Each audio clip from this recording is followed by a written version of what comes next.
상한가 갈 수 있는 종목들을 빠르게 배송해드립니다. 상한가 특급 배송, 안녕하세요. 진행의 유현정입니다. 자, 오늘 시장은요, 기관이 들어 올렸던 시장이었습니다. 양지수 모두 빨간불을 켜면서 마무리를 했는데요. 특히나 코스닥 같은 경우에는 2%대 가까운 상승률을 보면서 크게 좀 올라와준 모습이었습니다. 그동안에 조정이 나왔던 종목들에 다시금 반등세가 보여지고 있는 건데요. 특히 반도체 그리고 2차 전지 쪽 대형주를 중심으로 해서 오늘장 강세를 보였습니다.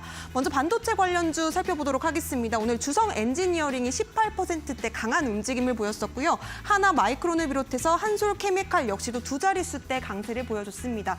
뿐만 아니라 삼성전자 그리고 SK 하이닉스도 오늘장에서 강한 움직임을 좀 보여줬는데요. 미국의 IPO 시장 최대어로 꼽히고 있는 ARM에 대한 기대감에 주종목이 크게 좀 올라줬습니다. 뿐만 아니라 오늘장 2차 전지주들도 좀 조정받았었는데 반등세를 다시금 보여줬었죠. 그동안의 황제주의 자리에서 내려왔던 에코프로가 다시금 90만 원 선을 회복을 했습니다. 뿐만 아니라 한솔 케미칼도 10%대, DIT 9%대, 2차 전지주들 오늘장 일제히 오름세를 보여줬습니다. 자, 이어서 오후장에서는요, 로봇주의 반등세도 보여졌습니다. 그동안의 낙폭 과대로 인한 조금의 매수세로 보여진다라고 말씀드릴 수가 있겠는데요. 뉴로메카 10%대 강세를 비롯해서 T로보틱스, SBB테크 등 다양한 종목들이 오늘장 좀 다시금 반등하는 모습을 보여줬습니다. 뿐만 아니라 장중에는 초전도체주들의 다시금 좀 올라오는 모습도 보여지는 하루였습니다. 오늘장에서 이렇게 좀 상승 종목들이 많았지만 아쉽게도 특별히 주도하는 테마가 좀 강하게 올라오는 쪽은 없어서 조금은 아쉬운 흐름이었다 이렇게 말씀드릴 수가 있을 것 같습니다. 자, 이런 분위기 속에서 우리가 어떤 시장 대응 전략을 잡아보면 좋을지 또 어떤 투자 포인트를 가지고 종목들을 바라보면 좋을지 저희 상한가 특급 배송과 함께 1시간 동안 투자 전략 챙겨보셨으면 좋겠습니다. 자, 그렇다면 오늘도 최고의 전문가님 과 함께 해봐야겠죠? 오늘 함께 하실 전문가님 화면으로 먼저 만나보시죠.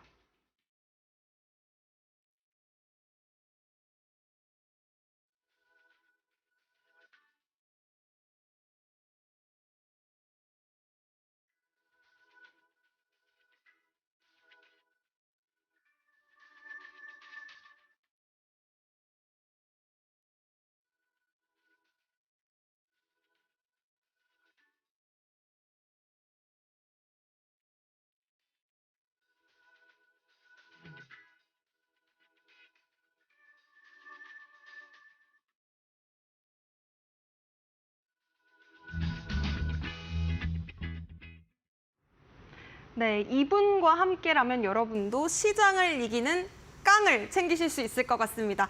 깡 전문가님, 최인성 전문가님 모셔보도록 하겠습니다. 어서 오세요. 네, 안녕하세요. 네, 전문가님, 오늘도 깡 한번 하고 시작하면 안 될까요? 깡! 네, 좋습니다. 오늘 시장은 그래도 좀 반등세를 보여준 하루였는데 오늘 흐름은 어떻게 보셨을까요? 안 좋습니다. 네, 안 좋습니다. 시장을 보실 때 가장 주목해야 되는 건 상승 가능성이 있는 종목들을 어떻게 우리가 판단할 것이냐에 대한 것들의 궁금증이 있으실 거예요. 근데 오전에 양대 지수 모두 상승을 보여줄 수밖에 없는 이슈 아닌 이슈가 있었습니다. 바로 에코프로, 셀트리온, 포스코홀딩스가 모두 다 상승 출발을 했다는 데에 가장 주목하는 포인트가 있었는데 이 중에서 에코프로는 올라가고 싶어하는 마음은 굴뚝 같은 거 알겠다는 거죠. 3%까지 상승을 했는데 에코프로 결국에는 오늘 큰 상승을 보여주지 못한 이유가 바로 무엇입니까? 풋 ETF가 출범을 했죠. 풋 ETF가 출범을 하면서 우리 자국민 그 외에 외국인과 기관들의 이목이 집중되는 상품이 생겨나면서 그 풋 ETF 상품이 요구하는, 원하는 게 무엇이냐. 에코프로를 비롯한 2차 전지 관련주들의 주가가 너무 높다. 그래서 이제는 주가가 조금 내려와야 되는 게 아닌가라는 생각으로 만들어진 게 바로 풋 ETF라는 겁니다. 풋 ETF인데 풋 ETF 상품에 투자한 사람들 같은 경우에 거의 대부분이 지금 풋옵션을 잡고 있을 겁니다.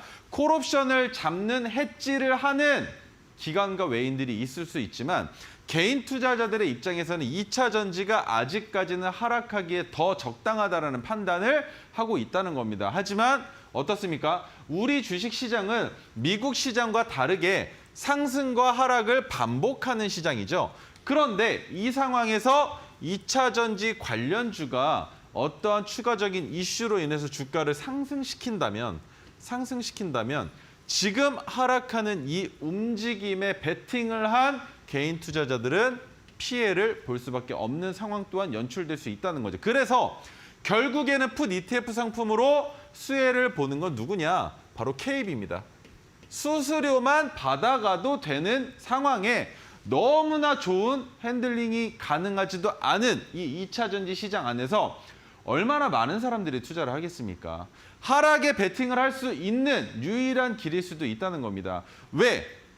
인버스로 투자하지 않는 이상 개별 종목, 거기에다가 여태까지 한 번도 있었던 적이 없는 선례를 만든 2차 전지 섹터의 ETF 상품이란 말이죠. 그래서 6억 이상 VVIP가 아닌 이상해야 할 수 없는 풋옵션을 이런 식으로도 우리가 할 수 있게끔 만들어줬기 때문에 모든 사람들이 여기에 이목을 집중하고 있을 거란 말입니다. 그 외에 또 뭐가 있었습니까?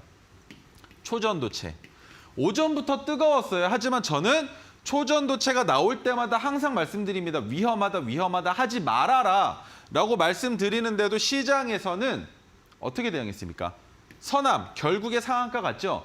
그 외에 다른 종목들은 20% 이상 상승했다가 주가를 어느 정도 다 반납한 상태로 오늘 장을 끝을 냈는데 그게 끝이 아니었습니다. 오후장에 또 뭐가 나왔습니까? 양자 관련주가 나왔죠. 양자 컴퓨터 관련주의 이슈가 한 번 더 부각됐단 말이죠. 그런데 여기에서 뭔가 꺼림칙합니다. 뭐가 없습니다. 초전도체 다음에 뭐였죠, 우리? 맥신이었죠. 맥신 어디 갔냐고요? 맥신 어디 갔습니까? 맥신에 투자했다가 물린 사람들도 있을 텐데 왜 맥신은 언급이 없어요? 그리고 바로 이어서 양자로 넘어갔다는 겁니다. 그런데 이 상황이 오늘 시장의 로봇 테마주들과 같았다는 거. 왜입니까? 제가 말씀드렸었던 상승 흐름이 뉴로메카를 필두로 뭐가 올라갔습니까? 레인보우 로보틱스는 제외하고요. 레인보우 로보틱스는 로봇 관련주의 현재 대장격이기 때문에 레인보우 로보틱스는 제외하겠습니다. 레인보우 로보틱스를 제외하고 뉴로메카 다음에 또 뭐가 있었습니까? SBB테크 있었죠. 그리고 또 뭐 있었습니까? 대동 있었죠. 그리고 뭐가 있습니까? 실적이 좋은 SPG도 있고요.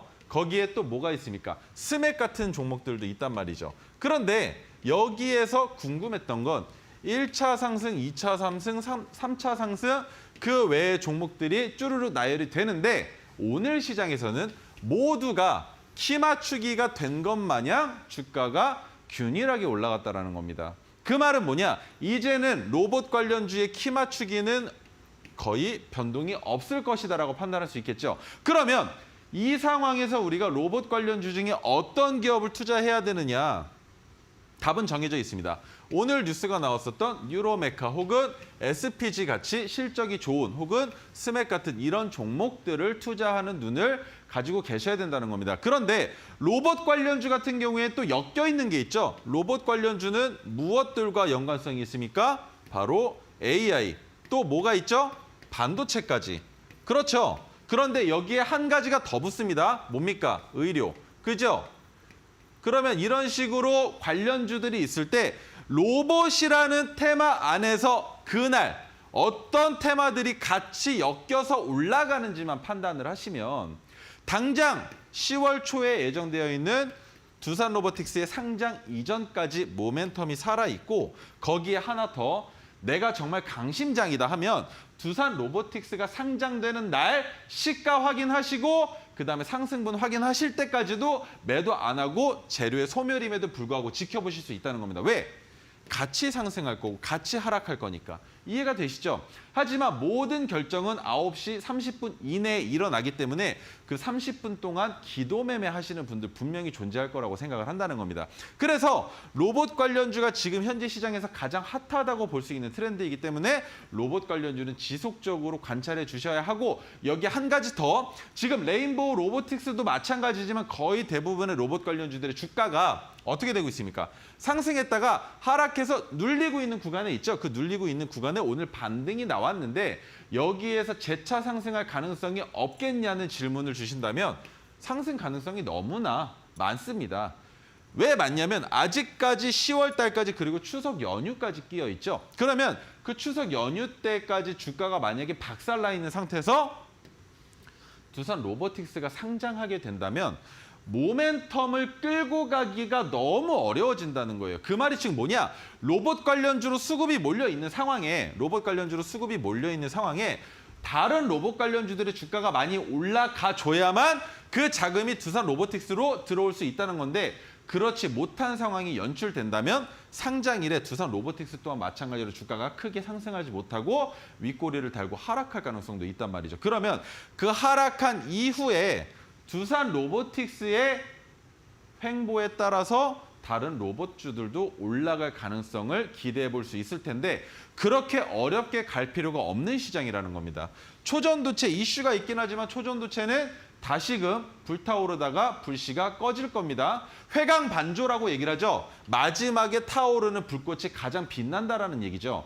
회광반조 이후에 나올 초전도체 관련주들의 주가의 하락분은 여러분 다 아실 겁니다. 그중에 신성 델타테크만 유일하게 초전도체가 이슈가 있을 때에도 이슈가 없을 때에도 가격 방어를 해줬었던 기업이기 때문에 장기 투자를 고려해 보신다면 신성 델타테크 정도는 괜찮다라는 관점으로 보고는 있습니다. 자, 거기에 우리가 초전도체 외에 반도체들도 마찬가지로 로봇으로 움직이고 있고, 거기에 육화 관련주들은 조금 더 지속적으로 관찰할 필요가 있지만 이제 밥통은 더 이상 볼 필요가 없습니다. 우리가 바라봐야 되는 건 화장품과 그리고 보톡스죠. 보톡스, 그것만 봐야 되는데 화장품과 보톡스를 보다 보니 여기에 한 가지를 더 보게 됩니다. 비만 치료 관련. 그렇죠. 비만 치료 관련에 그 다음으로 한 가지를 더 제약바이오로 넘어가자면 뭡니까? 램시마 SC와 같은 이 SC, 뭡니까 SC가?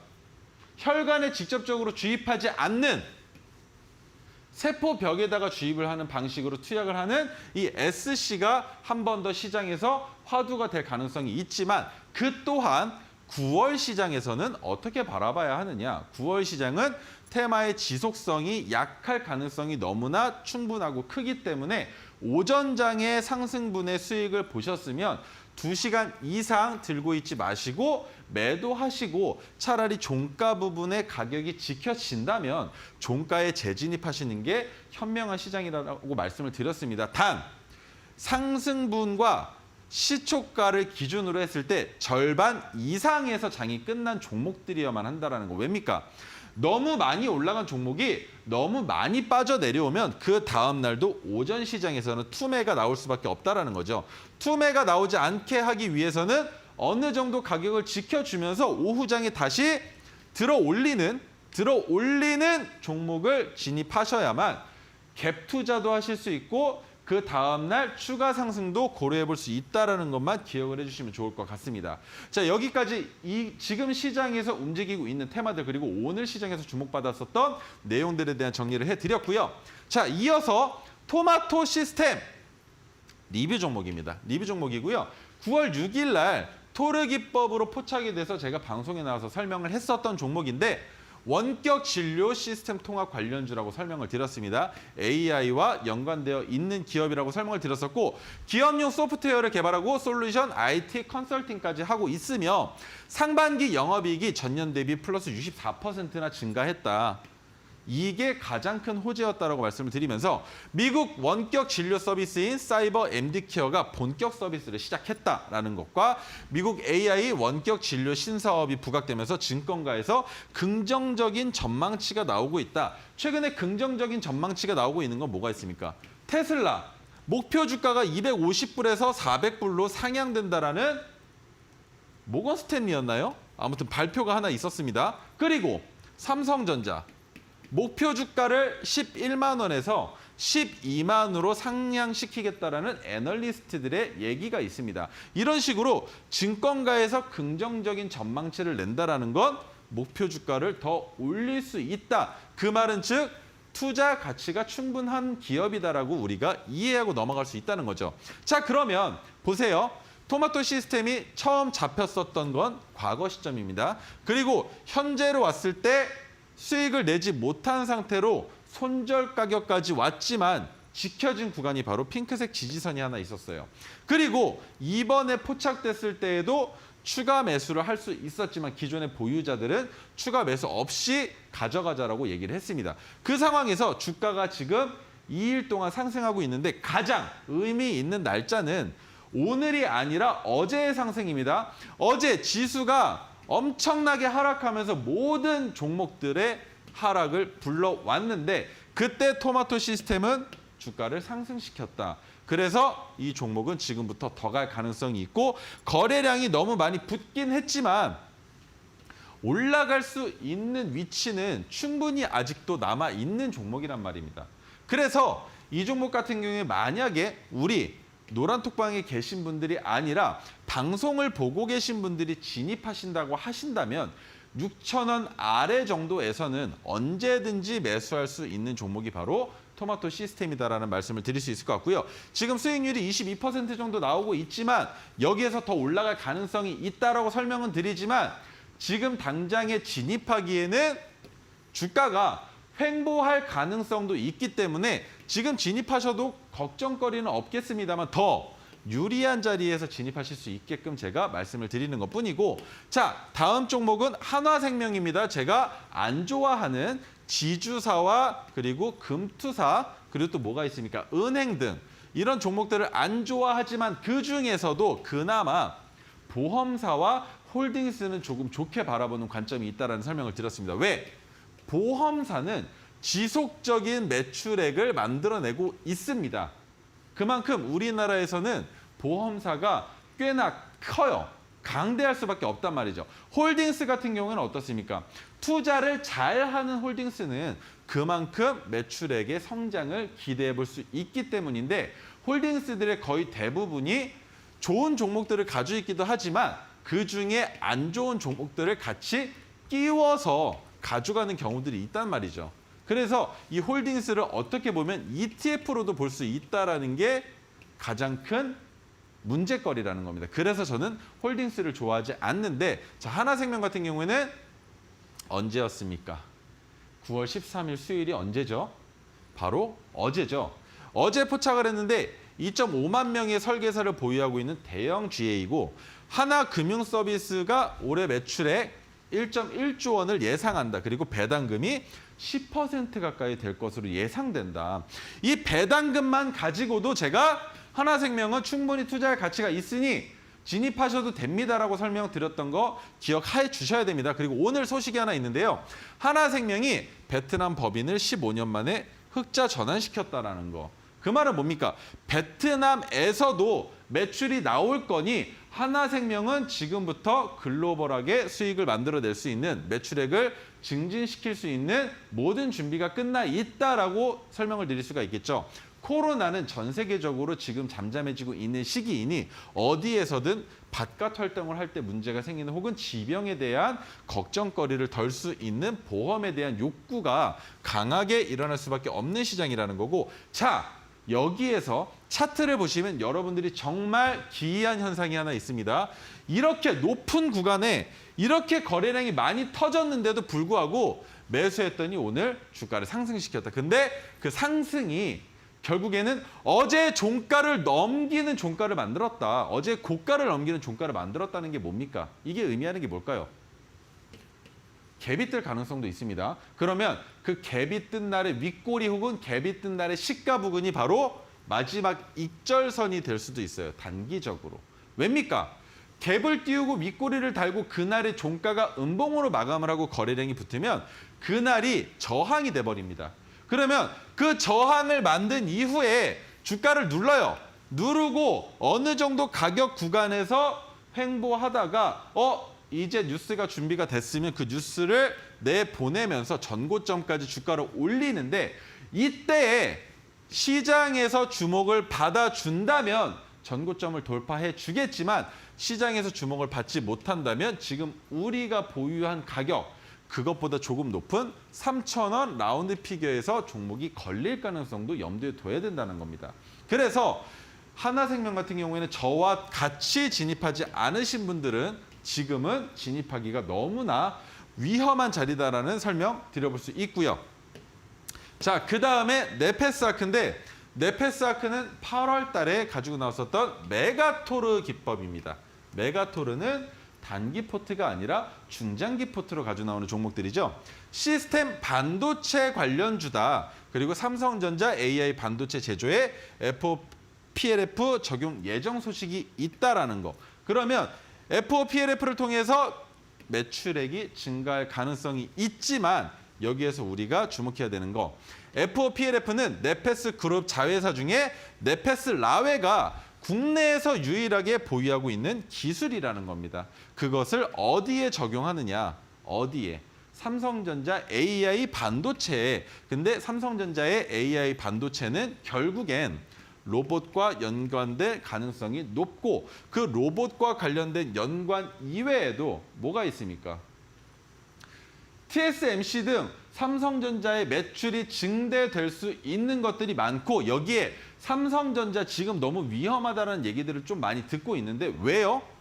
10년 동안 2030 프로젝트를 진행하고 있죠. 그리고 삼성전자의 매출액 영업이익이 줄어드는 게 왜 걱정이라는 건지 전 이해를 할 수가 없습니다. 삼성전자는 우리나라에 있는 굴지의 기업들 중에서도 미국 주식처럼 미국의 나스닥처럼 지속적으로 우상향하는 몇 안 되는 대기업입니다. 그 말은 매출액이 단기간에 줄어들었다고 주가도 마찬가지로 내려와야 된다는 그런 허무맹랑한 얘기는 삼성전자에게는 통하지가 않는다는 겁니다. 삼성전자를 투자한 투자자들이 한국인이 많겠습니까? 아니면 외국인이 많겠습니까? 외국인이 더 많아요. 외국의 자본들이 더 많단 말입니다. 그래서 삼성전자에 바라는 것은 단 하나. 자사주 소각은 아니더라도 배당만큼은 꾸준하게 줄 수 있는 그 상황을 연출해 달라. 그래서 삼성전자의 자기업들은 거의 대부분이 배당을 매우 괜찮게 주고 있습니다. 그래서 삼성전자가 상승할 수 있는 가능성이 너무나 높기 때문에 삼성전자와 연관되어 있는 기업들은 모두 다 괜찮게 보는 게 선례인데 FOPLF는 대량 효율 생산 반도체 패키징 기술이에요. 이 반도체 얘기가 나올 때마다 패키징이 안 나오질 않는데 패키징에 대한 설명은 시간이 없으니까 조금 넘어가기로 하고요. 자, 그래서 네페스아크 같은 경우에는 우리가 진입했었던 가격이 언제냐? 22,500원입니다. 시간이 한 달 정도, 한 달 조금 안 되는 시간 정도 됐는데 자, 의미 있는 캔들이 나왔죠. 뭡니까? 메가토르 기법은 1차 5% 매도, 2차 검은색 저항선에서 매도, 3차는 파란색 저항선에서 매도하는 방법을 사용하고 있죠. 1차 매도하고 1차 매도는 이쯤에서 일어났을 겁니다. 2차 매도 오늘이에요. 오늘. 그리고 3차 매도를 기대해야 하는데 오늘 주가가 너무나 무섭습니다. 오늘 주가가. 그래서 네페스아크 같은 경우에는 여기에서 신규 진입을 하는 것이 아니라 대응의 영역으로 돌아서 버렸고 대응의 영역은 단 한 가지. 메가토르 기법의 자리에 메가토르의 지지선에 주가가 닿는다면 그 자리에서 전량 익절하거나 아니면 메가토르 기법에서부터 마이너스 5% 빠지는 그 가격에서 전량 손절해서 네페스아크를 통한 수익을 아주 조금만 가져가지만 만에 하나 지지가 되고 주가가 재차 상승할 가능성이 높고 그리고 메가토르 기법의 지지 저항선은 저항선의 역할보다 지지선의 역할에 좀 더 충실하다라는 설명을 드렸기 때문에 이런 식으로 종목에 대한 핸들링을 해볼 수 있다는 거. 하지만 바닥권에서 진입을 했고 한 가지 더 있죠. 삼성전자와 연관성이 있는 기업이다라는 이 설명만으로도 충분히 박스권의 고점까지 올라가지 못하겠지만 박스권의 중단 부분까지는 올라갈 가능성이 높고 그러면 그 상황에서 오늘 나온 이 캔들을 어떻게 바라봐야 하느냐. 제가 방금도 말씀드렸습니다. 갭을 띄우고 윗꼬리를 달고 음봉으로 마감하는 종목의 고가는 뭐라 그랬죠? 저항의 역할을 한다라는 설명을 드렸죠. 그래서 오늘 고가 부근을 돌파할 때 엄청난 수급이 들어올 겁니다. 이 수급이 들어오는 이유, 이 윗꼬리가 의미하는 이유가 뭔가요? 자, 보세요. 여기에서 양봉으로 마감됐었던 가격 구간이 있습니다. 이 가격 구간 위로 이 정도의 가격 구간이 바로 매물대라고 볼 수 있는 거예요. 왜? 양봉으로 마감을 하지 못했겠죠. 왜입니까? 매물대에 걸렸으면 그때부터 매물대를 소화하기 위한 매물을 받아냈어야 했을 텐데 그 매물대가 나오지 않았다라는 게 뭘 의미합니까? 그 다음날 갭을 띄우면서 음봉으로 나올 때 매물이 쏟아져 나오면서 1차적으로 한번 털어냈다. 그런데 오늘 주가를 올려보니 야 이거 많네. 그죠? 많으니까 한 번 더 내려놓은 겁니다. 그러면 이 상황에서 내가 장기 투자할 수 있다면 네페사크는 매도를 안 하겠죠. 어디까지 내려가도 매도를 안 할 겁니다. 전저점인 25,500원을 이탈하기 전까지는 저는 무조건 홀딩 관점으로 네페사크를 볼 겁니다. 그 이유가 윗꼬리를 달고 주가를 뺀 음봉을 보자마자 모두가 다 위험해라고 생각을 한단 말이죠. 거래량까지 수반됐기 때문에. 그런데 이 거래량이 수반된 것 이상으로 거래량이 터지지 않고 주가를 올릴 가능성에 대한 것도 생각을 해봐야겠죠. 왜 모두가 다 윗꼬리가 긴 음봉이 나오면 하락할 거라고만 생각을 하시냐는 겁니다. 상승할 거라는 생각은 왜 못 하시냐는 거죠. 어떻게? 거래량이 붙지 않은 상황에서 야금야금 상승을 해준다면 그 상황에서 거래량이 폭발적으로 터지면서 어디입니까? 저항선을 넘어갈 가능성까지도 염두에 두고 지켜볼 수 있는 모멘텀이 살아있지만 지금 현재 시장에서 테마로서 관심받지 못하고 있는 종목이다 정도로만 이해를 하시고 장기 투자도 충분히 가능한 기업이다라는 설명을 드리기 위해서 네페사크를 조금 길게 얘기를 했던 겁니다. 자, 그다음에 제 오색선과 빗기둥에 대한 설명을 드리기에 앞서서 우리 현정 앵커님을 통해서 제 오색선을 차트에 표현하는 수식에 대한 선물을 먼저 받고 그다음에 선에 대한 설명 드리도록 하겠습니다. 네, 오색선을 내 HTS 상에 차트에도 설정해보고 싶다. 나도 깡! 이 토르 종목을 함께 잡아볼 수 있는 황금색 빗기둥을 그려보고 싶다 하시는 분들은요. 노란 톡방 입장하셔서 첫 번째 선물 수식 받아가셨으면 좋겠습니다. 함께 하실 수 있는 방법 두 가지로 활짝 열려 있고요. 지금 화면 하단에 보이고 있는 QR코드 핸드폰 기본 카메라로 스캔하신 뒤에 참여코드 8784 4자리 입력하시고 입장하셔도 되겠고요. 혹은 문자가 조금 더 편해요 하시는 분들은 샵 3772번으로 최인성 우리 전문가님 이름 세 글자 보내주시면요. 저희가 오픈 채팅방 활짝 열어두고 기다리도록 하겠습니다. 자, 그렇다면 전문가님 이야기 계속해서 들어볼게요. 자, 오색선 중에 여러분들이 가장 궁금해하시는 게 핑크색 지지선과 파란색 저항선에서 매매하는 방법에 대한 궁금증이 많으신 것 같아요.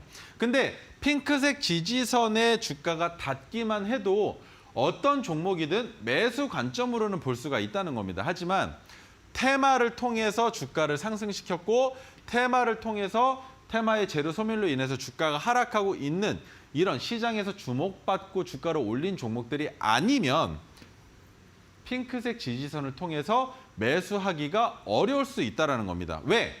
주가가 시장에서 반영되기 시작할 때 주가를 올리는 테마가 있었다라면 그 말인즉 물려있는 투자자들이 단기간에 물려있는 투자자들이 많다는 얘기가 되겠죠. 하지만 이슈가 없고 뉴스가 없었던 종목이 핑크색 지지선 아래에서 놀게 된다면 시장에서 관심 자체를 못 받고 있기 때문에 주가가 지속적으로 내려갈 가능성이 높다는 겁니다. 그래서 핑크색 지지선은 어떻게 이용하느냐?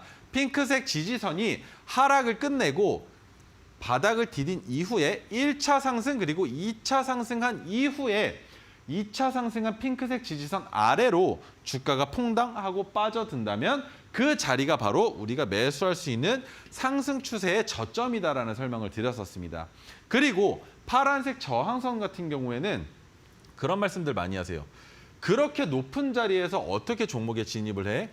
그러면 높이 올린 만큼 주가가 하락하게 되면 그만큼 손실이 날 텐데 라는 말씀들을 많이 하시는데 그런 걱정을 하지 않으셔도 되는 캔들의 모양을 통해서 여러분들께 종목을 드리고 있고 그리고 제 방송을 지속적으로 보신 분들이 가장 많이 알고 계신 자리가 바로 이 자리입니다. 뭡니까? 토르 기법의 자리와 흡사하고 그 토르 기법으로 포착됐을 때의 캔들의 모양이 같다라는 거죠. 그리고 토르 기법으로 포착이 됐을 때의 가격이 파란색 저항선 위에서 포착되는 경우들이 상당히 많습니다. 그런데 파란색 저항선 위에서 포착이 되면 상승할 확률이 하락할 확률보다 훨씬 더 커요. 상승할 확률이 70%가 넘습니다. 왜입니까? 단기적으로 뉴스를 몰고 수급이 붙고 있던 종목에 거래량이 줄어들면서 양봉이 나왔다라는 건 시장의 지수 상황과 반대로 해당 종목의 수급은 아직까지 끝나지 않았다라는 판단을 여러분들도 하실 수가 있다라는 거죠. 그래서 이런 식으로 파란색 저항선에서 단기 매매로 접근할 수 있는 토르 기법과 토르 기법이 아니다 하더라도 제가 조금 이따가 설명드릴 기준봉과 그다음에 조정받는 구간의 캔들의 모양을 여러분들이 찾으신다면 똑같이 기법의 종목이 아니다 하더라도 진입하실 수 있습니다. 자, 그래서 세 번째로 넘어와서 토르 기법의 종가를 수평선으로 이어서 만든 황금색 수평 지지선이 있고요.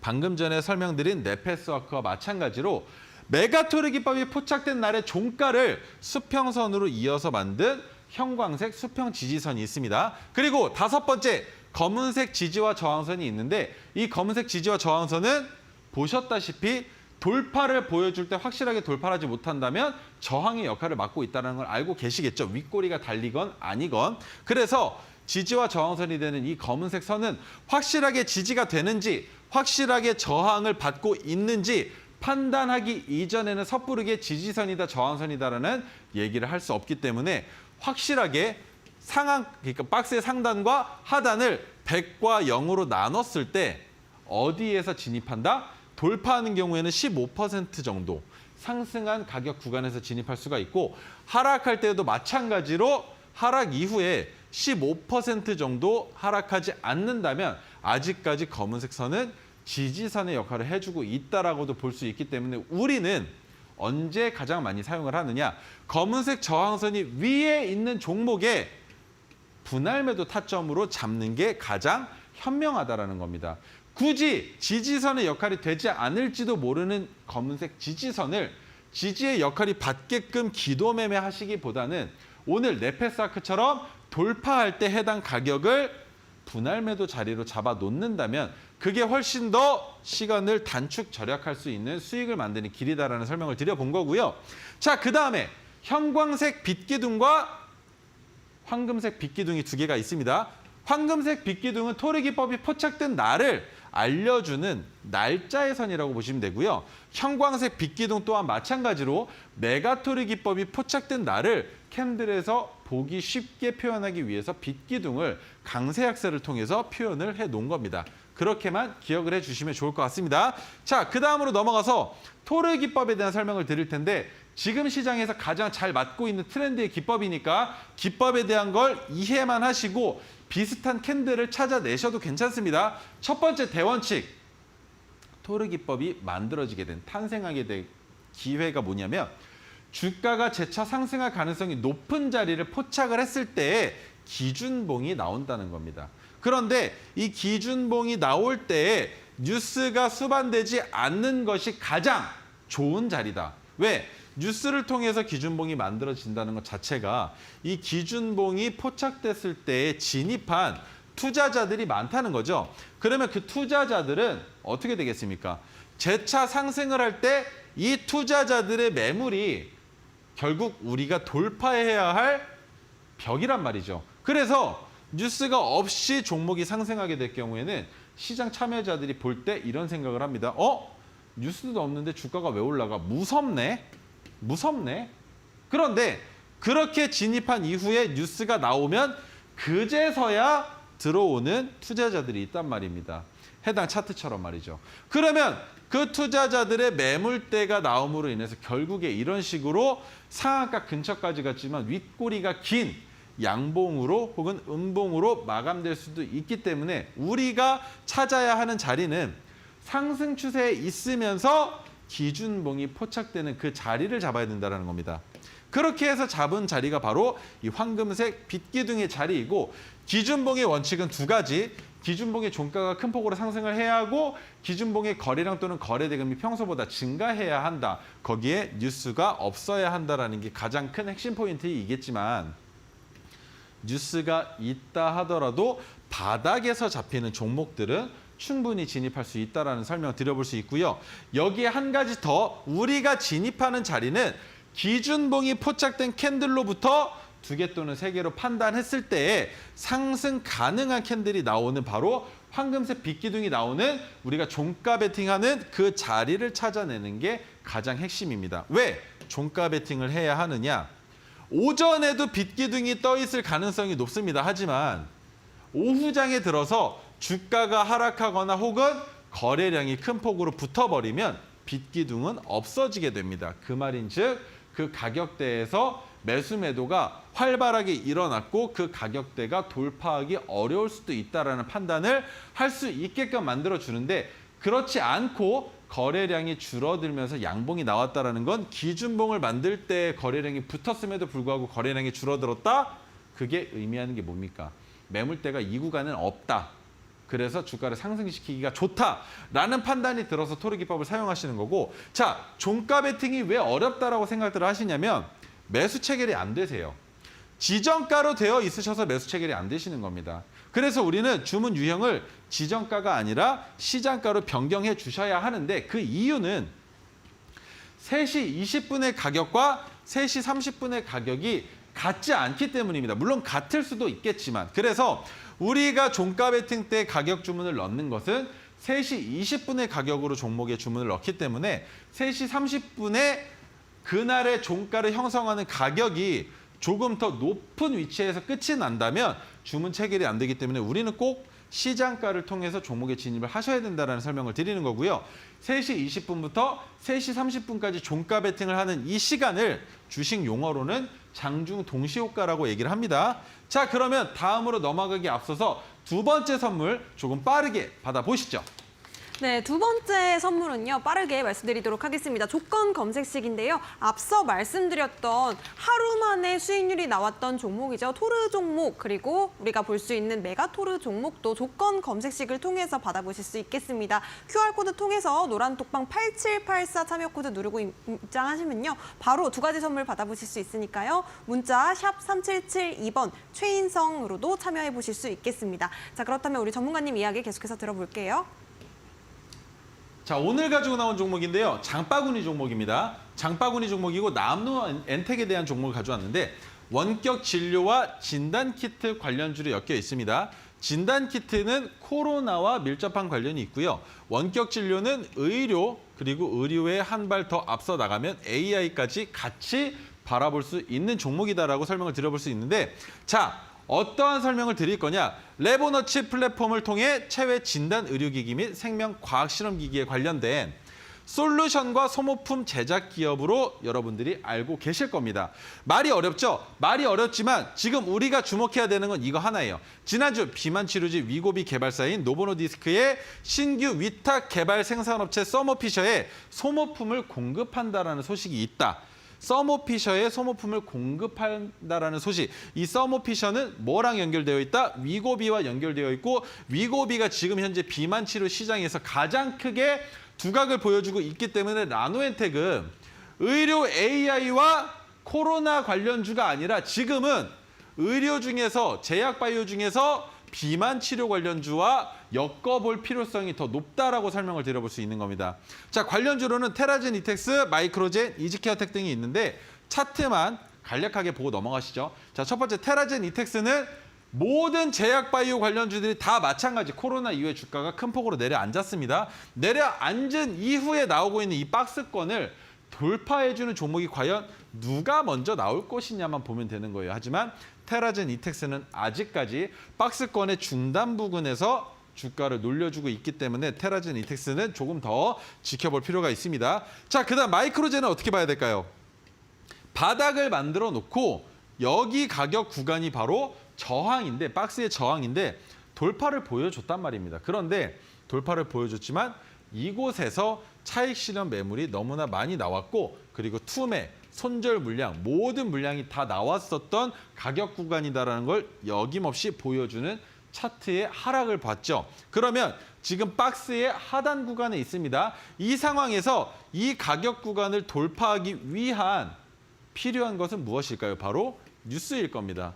하지만 그 뉴스가 아직까지 만들어지고 있지 않기 때문에 투자자들 입장에서는 바닥 구간에 있다라는 생각과 더불어 조금 매수해 볼까라는 시장의 관심을 받을 수는 있겠지만 주가를 구태여 올려 살 필요는 없기 때문에 매일매일 투자하신다는 관점이라면 양봉에서 매수하시기보다는 음봉의 종가가 나올 때마다 야금야금 매수하시면 마이크로젠은 괜찮은 시장이 올 것이다라고 생각이 듭니다.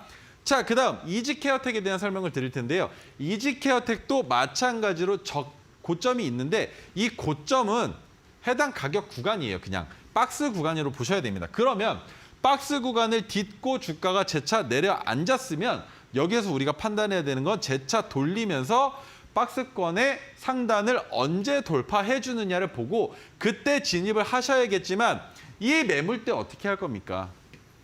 이 매물대가 나올 가능성이 있기 때문에 이지케어텍은 박스권의 상단을 돌파할 때가 아니라 박스권의 상단을 돌파하고 다시 한번 그 자리에서 지지가 되면 그때 종목에 대한 고려를 해볼 수 있다라고 설명을 드려볼 수 있고요. 자, 그다음 나노엔텍인데 나노엔텍을 왜 가져왔느냐? 지금 설명드렸던 관련주들보다 주가의 위치가 더 안 좋은데 왜 가지고 나왔느냐? 시장의 모멘텀이 살아있기 때문이에요. 시장의 모멘텀.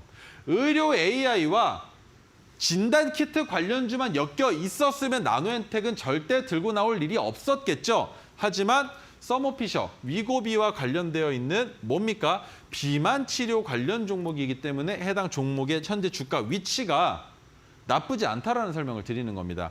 그 어떤 종목보다 바닥을 더 탄탄하게 지켜줄 가능성이 높다라고 보고 있고 그 다음에 이 가격 구간 두 개가 의미하는 것만 아시면 돼요.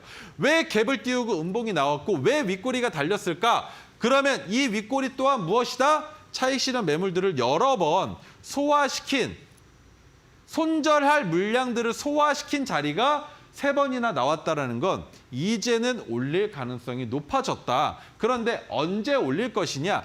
비만 치료 관련주가 한 번 더 시장에서 부각받을 때 제가 생각할 때 9월은 아닐 겁니다. 추석 이후에 두산 로보틱스의 상장 이후에 비만 치료에 대한 이슈가 한 번 더 크게 나올 텐데 그때 매도하는 관점으로 지금부터 야금야금 모아갈 수 있는 종목이 바로 나노엔텍이라는 설명을 드려본 거고 자, 그다음 오늘의 토르 종목입니다. 유일하게 포착된 토르 종목인데 정말 나쁜 친구예요. 왜입니까? 3시 20분에 포착된 게 아니라 3시 30분 종가에 포착이 됐습니다. 그 말이 뭐냐? 일부러 주가를 아래에서 놀리다가 3시 30분에 갭을 띄우면서 종가를 맞춰놨다는 거죠. 그러면 우리는 뭘 해야 되겠습니까? 시간의 단일가에서도 매수할 수 있었고요. 내일 장 초에 제가 제시해드리는 오늘의 종가 가격보다 주가가 아래로 내려온다면 그 자리가 바로 매수 포인트라는 겁니다.